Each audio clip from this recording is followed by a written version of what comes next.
Namaste and welcome, my friends. These last few weeks we've been doing a course called the Brahma Viharas, which is the divine abodes, and it really goes through the basic heart spaces that are expressions of our true nature that we can awaken intentionally. And to begin, this is the third in the series, and you didn't have to listen to the first two, but they're available to you. To begin this one, a story that I love that takes place in a monastery, many of these classic teaching stories do, and in this one, a novice has just joined the monastery and he's assigned to help the other monks who are copying the canons and the laws of the church by hand. But he notices that they're copying off of copies. And he's worried about this because he thinks, there could be a mistake, and then they just keep going with the mistake. So he goes to the abbot and describes his concerns, and the abbot says, well, we've been doing this for centuries, my son, but you make a good point. So he goes down deep, deep, deep into the vaults and the cave underneath the monastery where the original manuscript has been saved. And he's gone for hours, and the novice begins to get worried about him. So he goes after him, and he sees the old abbot crying uncontrollably and banging his head against the wall. And in a choking voice, the young man says, well, what's wrong, Father? And choking voice, he says, the word was celebrate.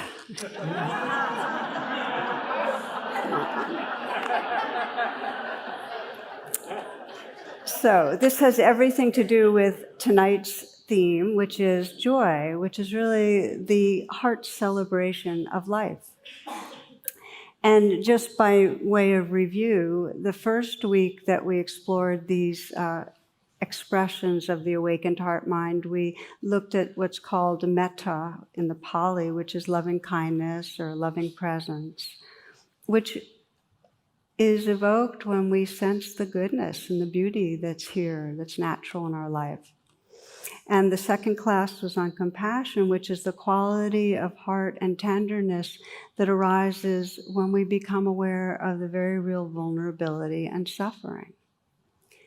Joy is that openness that includes both.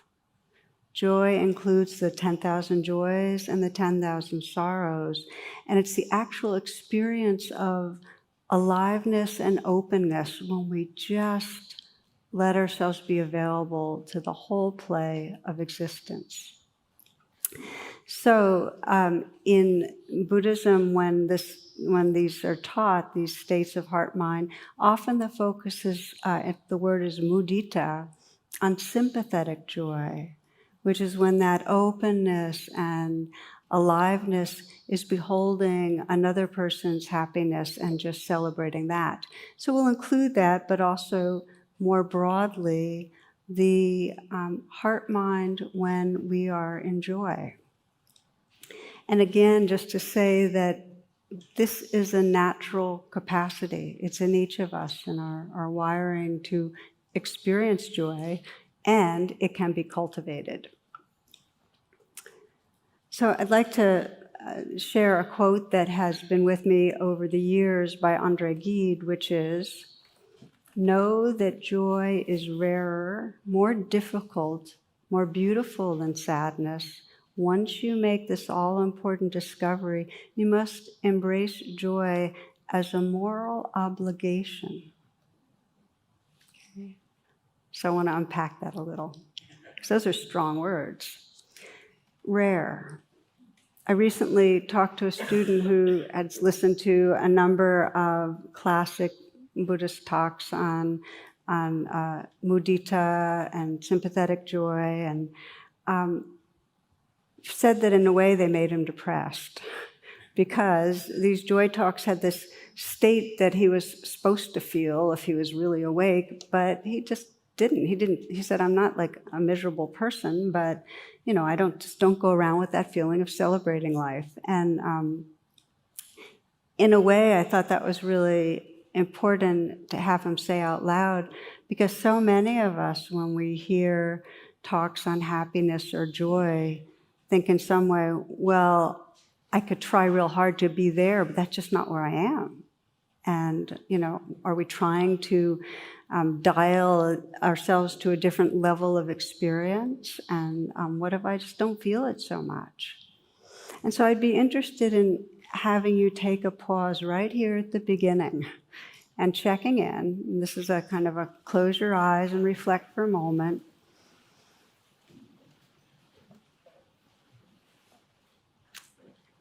And just to ask yourself, what is my own experience of joy?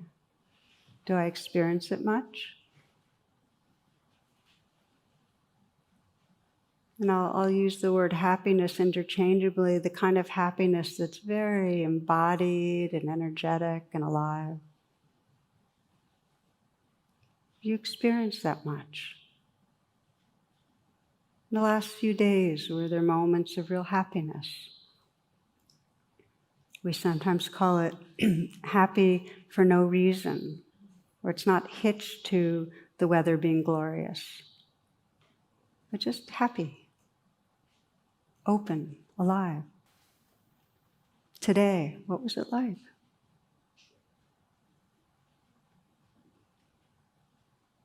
And you might notice for some that there were times of happiness, but it felt a little hitched to things being good. Others, maybe there were moments, but it was kind of short-lived. Feel free to open your eyes when you'd like. To different degrees, we get passing states of feeling that openness and aliveness of joy, and some not. Some have a lot of depression, and that happens too.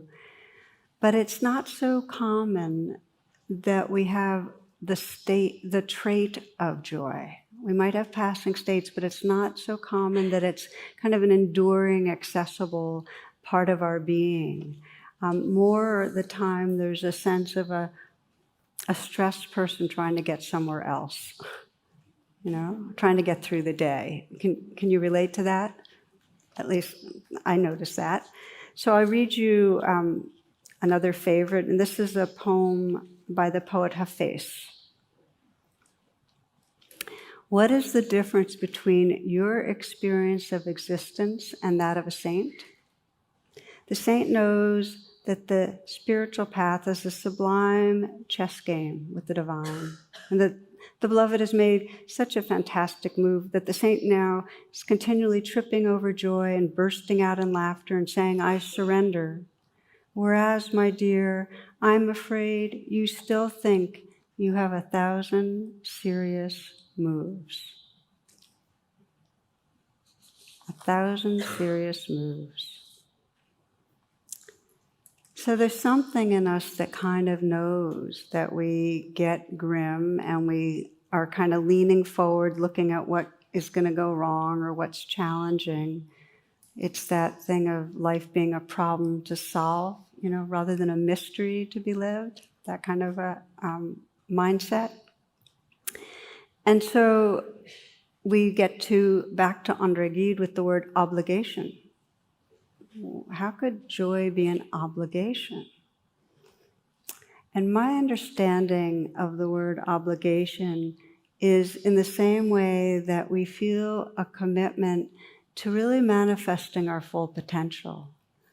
That just as it's part of our full potential to really open to the suffering of the world and feel that kind of tenderness so that we can respond and be part of our world, it's also part of our commitment to wholeness to open in a way that allows us to feel our love for life.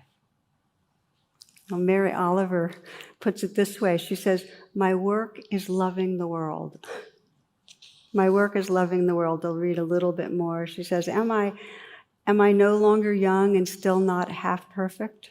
Let me keep my mind on what matters, which is my work, which is mostly standing still and learning to be astonished, which is mostly rejoicing since all ingredients are here.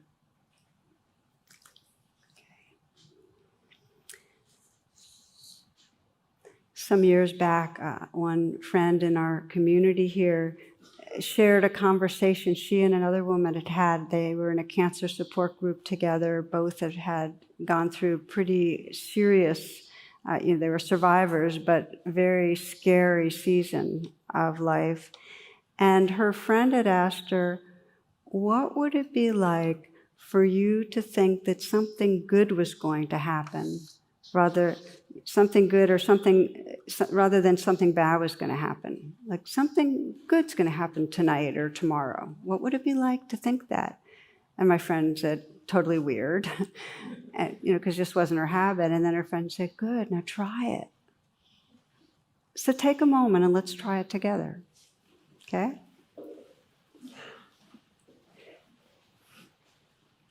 So we're pausing together and sensing, okay, today or tonight or tomorrow, these next days, there's something very enriching or enlivening that's possible, that can happen. What happens when you adopt that? Something good's going to happen. Feel your body, feel your heart. Maybe there's resistance, maybe there's excitement. The intention here is not to create expectation, which is always binding, but rather to create openness to the infinite possibility that really is a part of reality, to be available. Now the reason, and you can open your eyes if you'd like, the reason I'm bringing this up is because in happiness research, and there's a ton of it now, as many of you know, one of the common denominators of those that are deemed happy is a sense of choosing happiness. It's kind of this willingness. It's like, yeah, this is part of who I can be or am. Let this be there too. Henri Nouwen, who's a Catholic mystic and writer that I love, he goes further. He says, joy does not simply happen to us. We have to choose joy and keep choosing it every day. Why? We're going to explore this more, but we've got a real evolutionary conditioning to go the other way. So we kind of have to reverse it and choose, which I think is really interesting. It's just part of us waking up, realizing, okay, there's strong conditioning this way.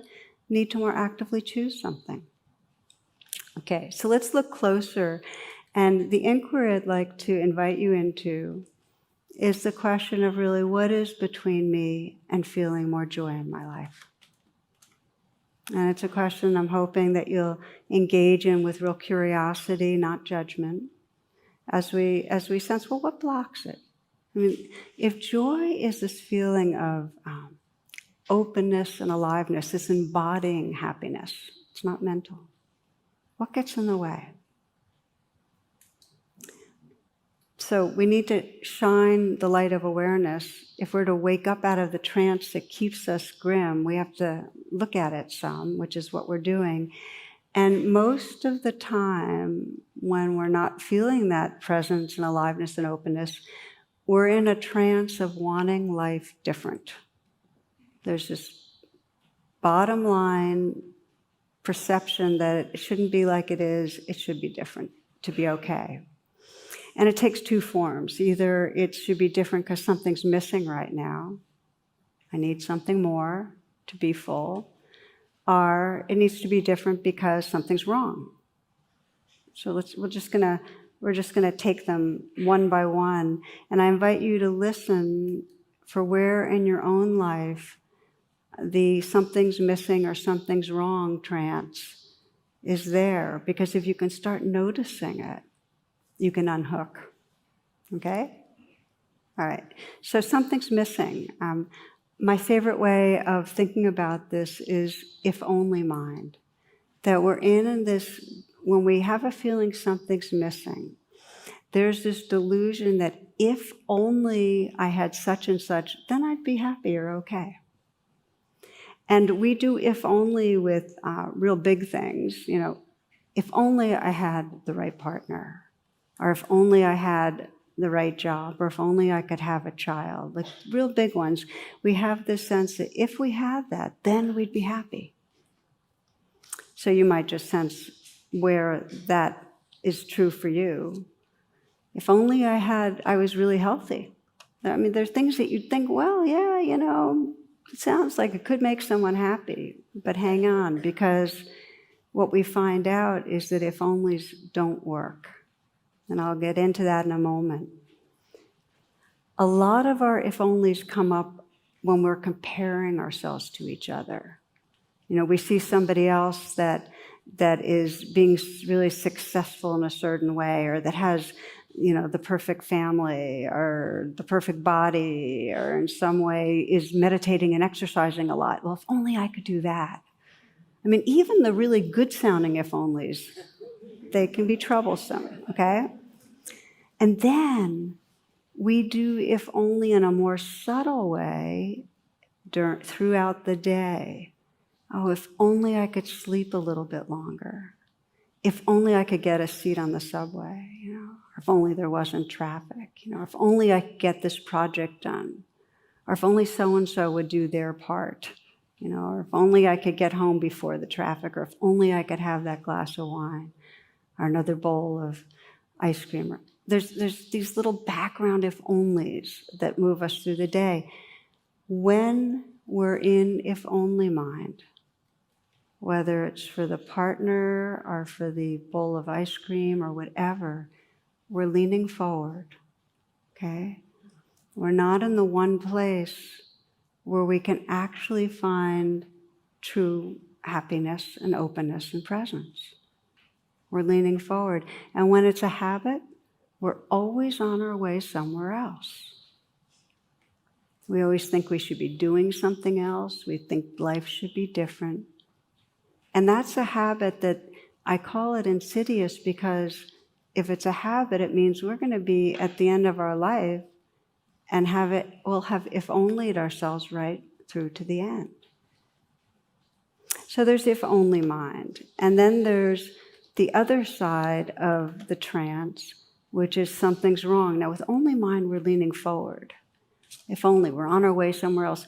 When we're in the something's wrong mode, we are pushing away and contracting inward. We're still not available. It's just a different type of pulling away. There's trouble around the corner. We're doing our 1,000 serious moves, okay? So what does the something's wrong look like? We're in that mode when we're blaming other people for what they're doing wrong. Like, how often do we have a filter and somebody else we're holding with resentment? I always think of Charlotte Joko Beck, a Zen teacher, who says that our inability to forgive, to drop blame, is correlated to our inability to feel joy. If our heart space is such that we're feeling resentful, we're just not going to feel joy. So we start looking, well, how much do we go through the trance of something's wrong with you or the world? Then there's the something's wrong with me, and the reality is, if we're in the trance of unworthiness, any level of aversive self-judgment, we can't embrace each other and our world in a real open-hearted way. It can be mental, but we can't really love life. Any turning on ourselves. So we need to bring it above the line. And a story of this that I got permission to share from Janet, who's my assistant, who many of you know is part of our community here. I was driving somewhere and we were talking while I was on the phone. And we were on the phone while I was driving, and she was telling me the kind of catching me up on the status of she has a million projects that she does at once, including getting these talks out there, and juggling a lot. And she was basically letting me know that she didn't feel like she was doing justice to all her many projects. There could be more blog posts and so much more to do on the web and refining the site, and how she was falling short on many fronts. Basically not enough, something's wrong with me. And so I did what I did and said, you just have to know, I just so appreciate what you're doing, and you're doing a great job. And do you know how many people around the world get these talks and are so grateful. It didn't make a dent. Yeah, but this thing has been waiting for 3 months and so on. So I don't know how it happened, but I just started singing to her. I'm not enough, I'm never enough, something's wrong with me, I can't get things right. Soon she joined in, we even tried harmonizing, I'm never enough, I'm never, you can join in if you want to, something's wrong with me. We went on and on. Anyway, then we started laughing and the dopamine started flowing, and she wasn't in trance, we were in a different kind of trance. It was a happy trance, But you get the idea that sometimes it takes a lot to shine the light on it, and sometimes we need each other's help. But it can be a life habit of being turned on ourselves or each other and blocking the joy that's possible. So, we have a set point, a happiness set point. Every one of us. This is, what science is showing us. Research has shown that it's there. If good things happen, the if-onlys come true, we get a little spike. It might even last 5 months. We go back. Really, the partner, the lost weight, the job, we go back. We have a down. We lose somebody dear. The thing that the something's wrong we most didn't want to have happen. We dip, we come back, and that's unless it's super extreme. With super extremes, we can really shift. But mostly, we have a set point. And what sustains the set point? Our habits of thinking is part of what sustains it, the main thing that I think sustains it. If you think about what you thought about today, what were the main thoughts going through your mind? Whatever you're thinking creates a certain biochemistry in the body. And then that biochemistry then creates more of the looping it's a looping of the thoughts. So we sustain a happiness set point because of the kind of things we think about and pay attention to. And if we're honest, a lot of our thinking has to do with planning and worrying and judging, A lot of our thinking is something's wrong or something's missing on some level. And so we start noticing how we keep thinking, well, I want this and this, if I can just get this project done, and then I can speak for myself, something gets completed, and it's no time. I thought that would make me feel better before I'm fixated on the next thing. Man on a California beach is praying to God, Lord, grant me one wish. The sky darkens and there's the booming voice, you've lived a good life, I'll grant you a wish. And so he says, please, Lord, build me a bridge to Hawaii so I can drive over whenever I want and see the beauty and alleviate stress. And the Lord says, well, that's pretty materialistic, and plus it's a huge endeavor to get all the steel and the concrete. How about taking your time and coming up with another wish that's a little more, something that's more from the heart? So the man's kind of pondering this, and he goes, okay, I've got it. I wish I could understand women and know what really, really makes them happy. After a few moments, God says, you want 2 lanes on that highway or 4?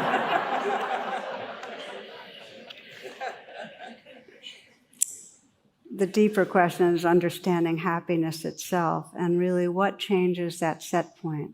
What allows us to get out of our habits of thinking and our habits of planning and worrying and judging, something's wrong, something's missing, and come into presence so we can be available to what's possible. So what changes the set point is grounded in presence. And it's sometimes described as unconditional presence, the moments that we're unconditionally present, that we open.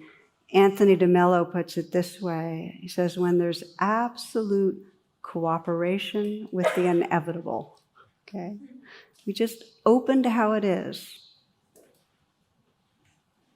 I like Dorothy Hunt saying, the heart space where everything that is welcome. It's that openness to life that we're training in when we practice mindful awareness.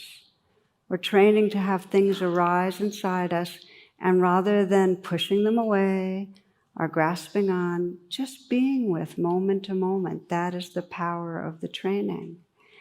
Now, I just want to pause here and say, unconditional presence doesn't mean that we don't seek the partner of our dreams or the job of our dreams or any of our if-onlys.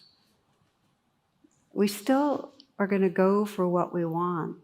What it means, and this is really key, is that we have the capacity to be fully here, that our life isn't dependent on things being a certain way, that we actually know how to arrive in presence and celebrate the life that's here. If our life is dependent on things being a certain way, we're in trouble. We're just not going to find that freedom, that happiness. And so there's a deep wisdom in this, that everything keeps changing. There's inevitably going to be ups and downs. Our bodies are going to get sick, and some of us who are fortunate to get old will get old, and they'll die. We'll lose the beings we love. There's going to be beauty and pleasure, and there's going to be pain and suffering. It's all going to be there. And if we want true happiness, we need this capacity to have that open-hearted presence that can be with what is. I'll read you just a little bit from someone who I think just exemplifies. I found this in Peter Matheson's book, The Snow Leopard. So in this, Peter Matheson is visiting a lama with crippling arthritis. And this lama lives in a very isolated region of Tibet. And Peter's wondering, well, how could it feel to know you'll never again be able to leave where you are? He's just this isolated place, and he can never go traveling. Very, very limited life, according to most of our views.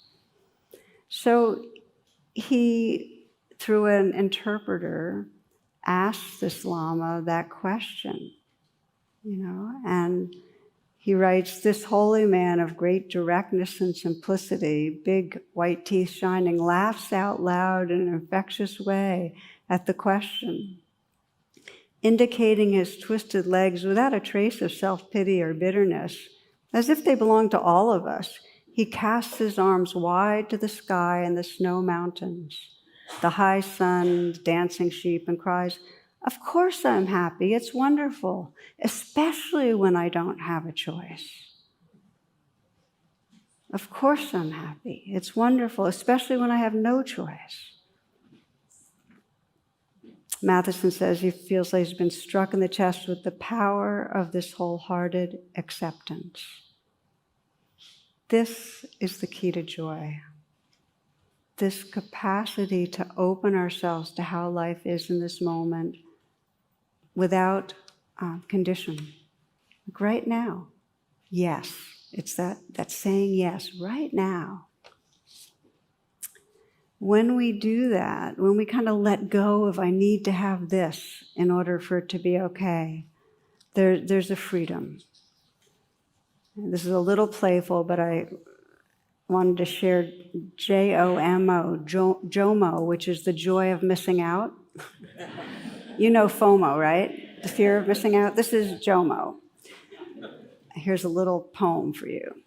JOMO. Oh, the joy of missing out when the world begins to shout and rush towards that shining thing, the latest bit of mental bling.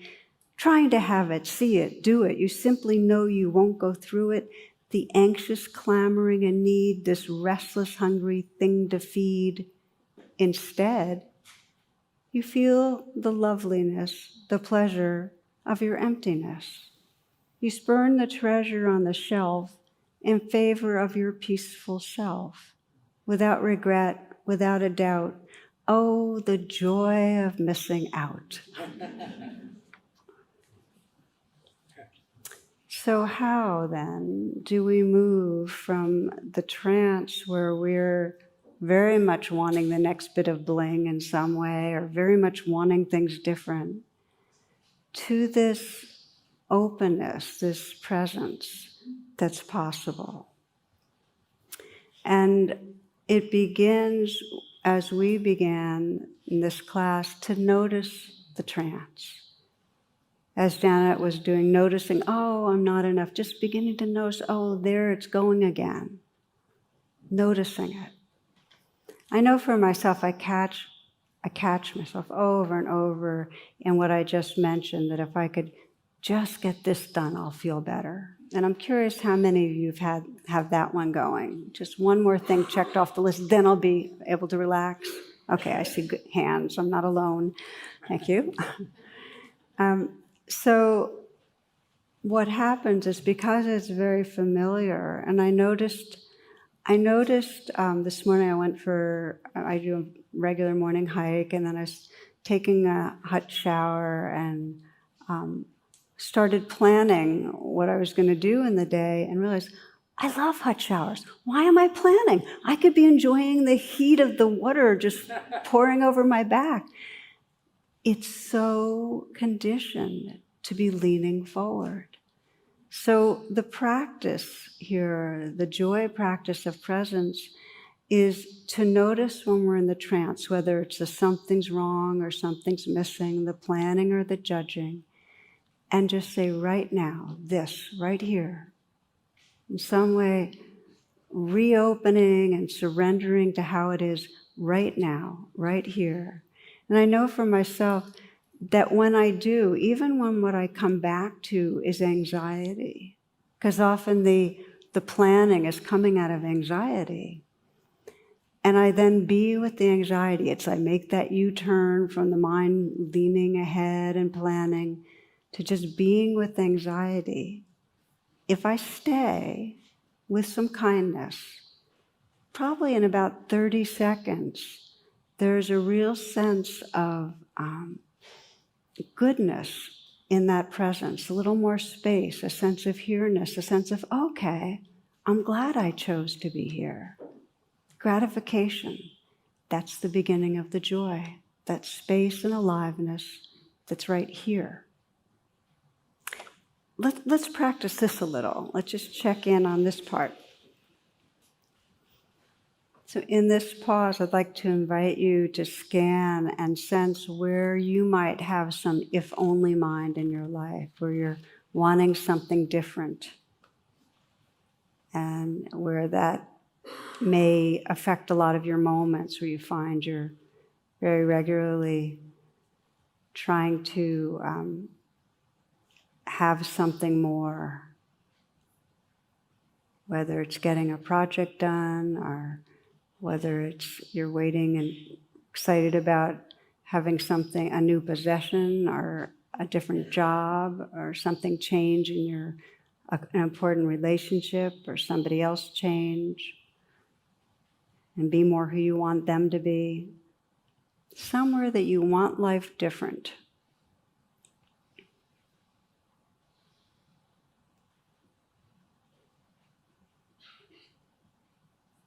And bring a friendly attention, interest, to seeing, okay, so this is one of the trances that can move through the day. Could be that you want your health to be different. Or you want someone to treat you differently.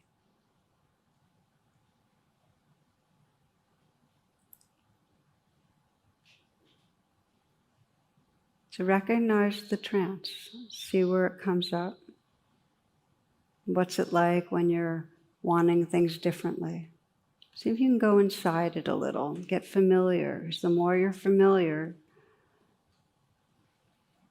the more you'll wake up during the day to it.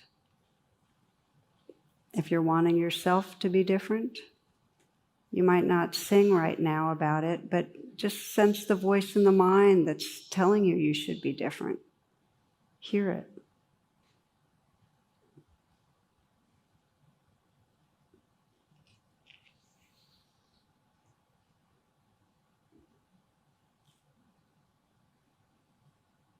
The nature of trance is our whole perceptions get narrowed.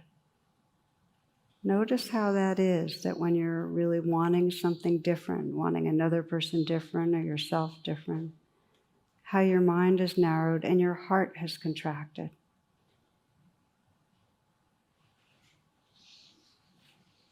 You might sense how you're not so available.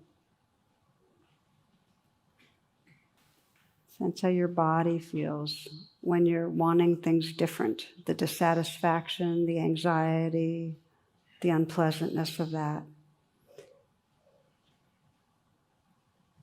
To come into full presence, you make that U-turn and bring all the attention rather than how you're wanting things to be. Come right to the body and mind, the heart that's right here. Just be the witness and contact the feelings. What's it like inside you?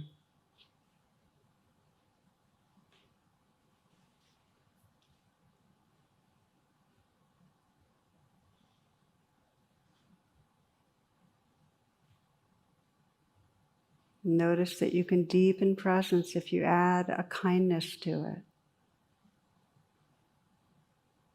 For some, it helps to put the hand on the heart. Just a sense that you're keeping company,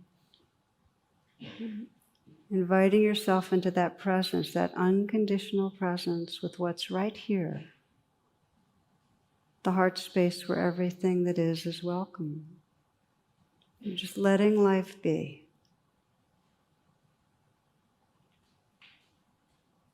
You can drop any ideas about what's going on, even in this exercise, and sense, what does it mean to be unconditionally present right in this moment? This is the yes meditation. Saying yes to the feelings in your body, yes to your heart, yes to the life that's right here.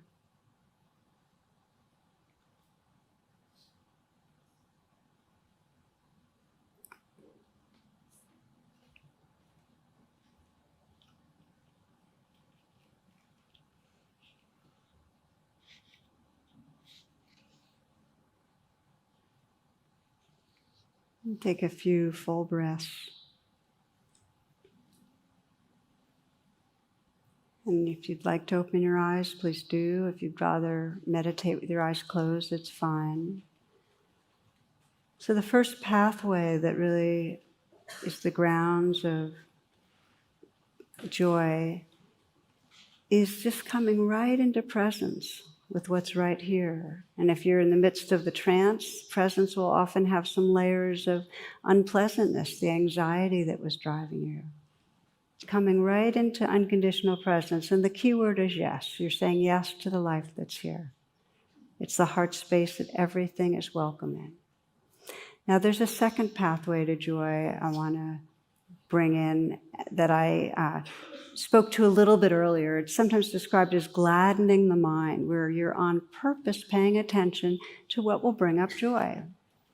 And the reason it's important, because we have such a leaning towards paying attention to what blocks joy. We have such a leaning towards where problems are, where trouble is, that we're actually countering the negativity bias with gladdening the mind. Does that make sense? That we're actually, it's like we're at the point of evolution where we can evolve our own consciousness by choosing joy. So how do we gladden the mind? Now, sometimes it happens spontaneously that something gladdens our mind. There's a day and it's warm and we're feeling the air on our skin and something in us goes, I can feel spring in my veins. And we start going, yowie, and it's like, okay, it's there. And then there are many other times that, you just might see somebody, a child in some way, just looking really, really happy, or somebody you love as something great's happened to, and just feel that yay.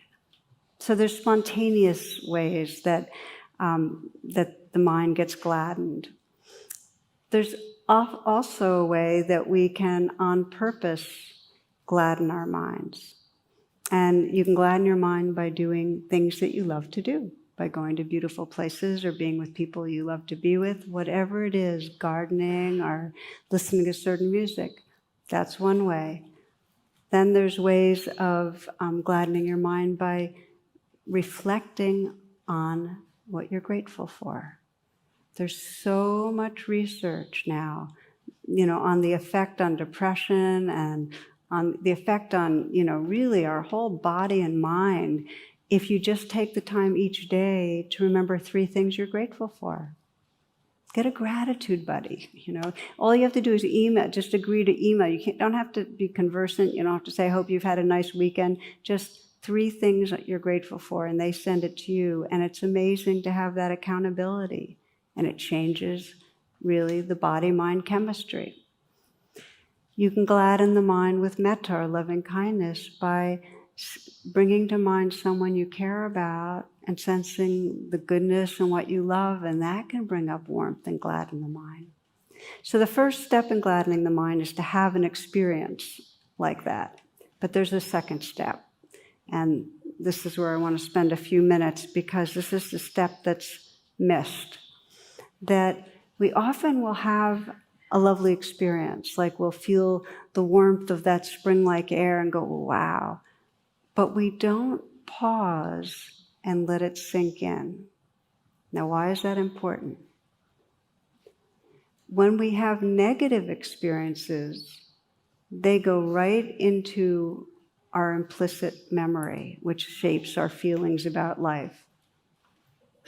If you have 100 experiences with a dog, 99 of them are good, and once you get a bit, which one do you remember, right? Goes into the implicit memory, but not pleasant experiences so well. So in order to change a state, a passing state of happiness, into a trait, you need to make it stickier. You have to bring it and let it sink in, which means you have to pause for 15 to 30 seconds and really feel it in your body. That's what gives it the stickiness, so it then gets remembered in the implicit memory and it's available. This process has been described by my friend Rick Hansen, who's a psychologist, and he does it beautifully as installation. You have to install positive states, give them that stickiness. We're going to practice it a bit, but just to say that there are possibilities throughout all of our lives of moments where we can gladden the mind and develop the trait of joy, but we tend to miss them. We tend to be so on our way somewhere else. There was a story this occurred in Washington, D.C. in 2007.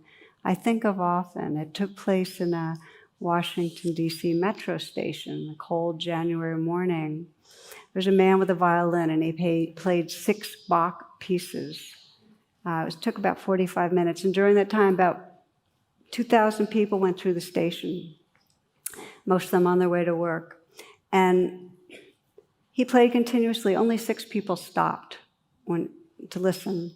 And about 20 gave money, but they just kept walking at the normal pace. The only a few children stopped, but the parents then hurried them along.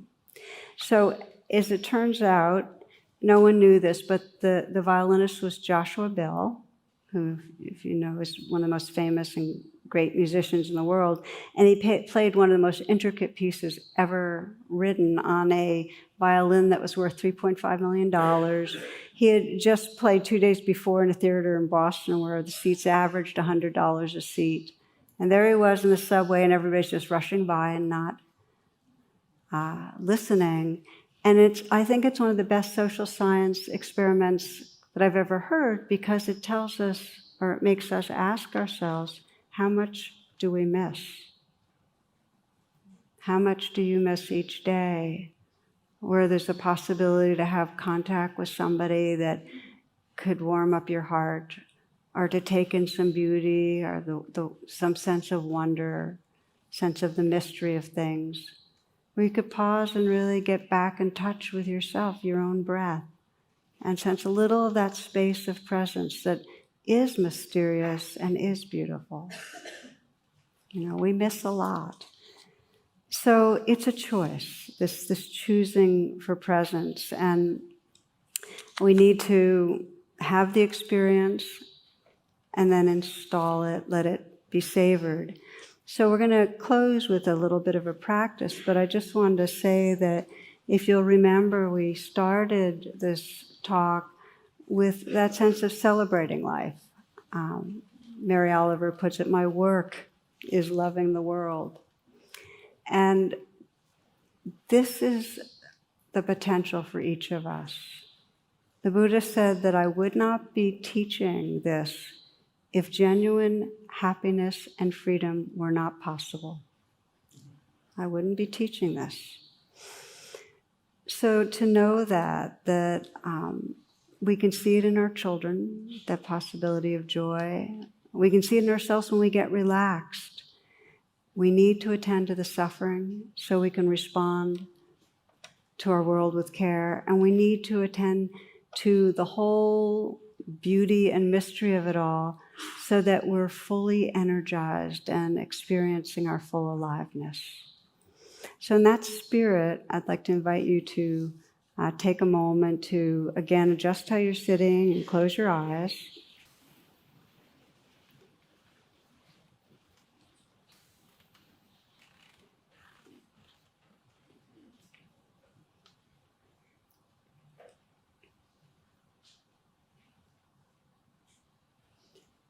So we begin with just a little gladdening the mind by bringing to mind someone that you love. That's an uncomplicated love. A child or a dog, friend.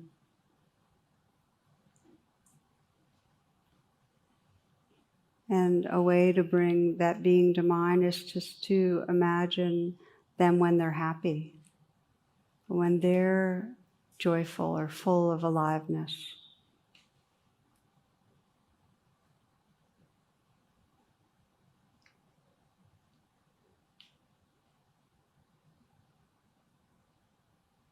Imagine them when they're full of love, when they're showing their affection.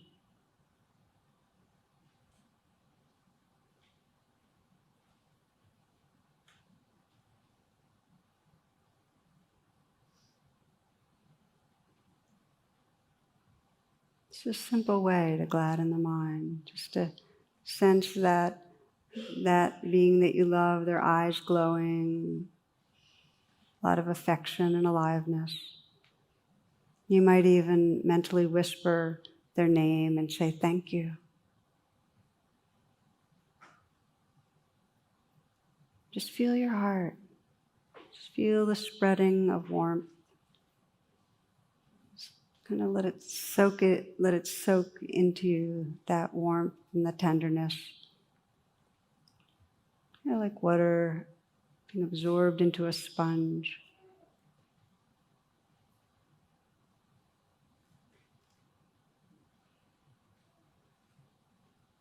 Spread through your whole body. And then just letting go of any ideas about anything, just opening to the presence that's here. The sense of this wakefulness. What it's like if your body is sensing openness. You can relax back some. Just taking a few moments to bring the spirit of yes to whatever is here, whether it's pleasant or unpleasant, whether there's numbness or sensitivity, happy or sad, that yes, that agreeing, absolute cooperation with the inevitable. It's what's here.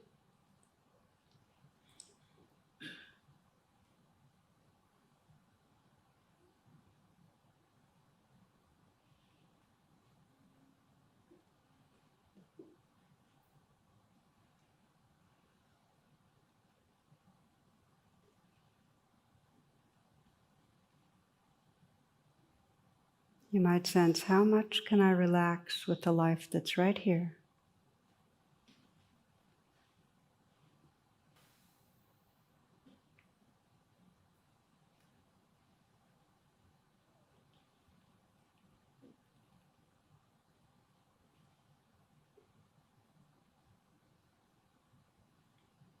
And you might sense what it would be like in this moment to really sense that heart space where everything that is welcome.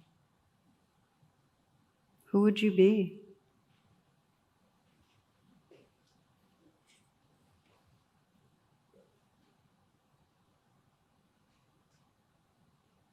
How might that affect your life?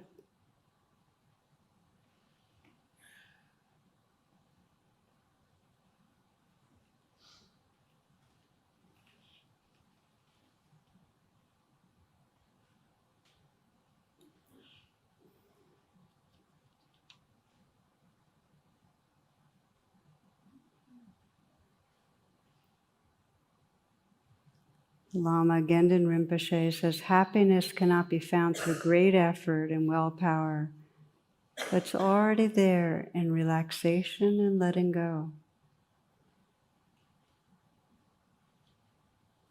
As soon as you relax, the grasping space is here, open and inviting and comfortable. Nothing to do, nothing to force, nothing to want. Everything happens by itself. Happiness is already here in relaxation and letting go.